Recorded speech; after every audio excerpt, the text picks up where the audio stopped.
குயில் ஆடாத மயில் நானாக இருந்தேனே பூவோடு வரும் காற்றாக என நீ சேர தெளிந்தேனே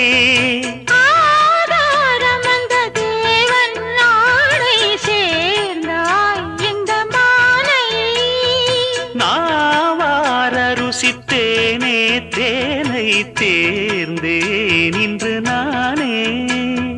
வந்த துணையே வந்து அணையே அந்த முள்ள சந்திரனை சொந்தம் கொண்ட சுந்தரியே சாமி கிட்ட சொல்லி வச்சு சேர்ந்தது இந்த செல்ல கிளியே இந்த பூமியுள்ள காலம் மட்டும் வாழும் இந்த அன்பு கதையே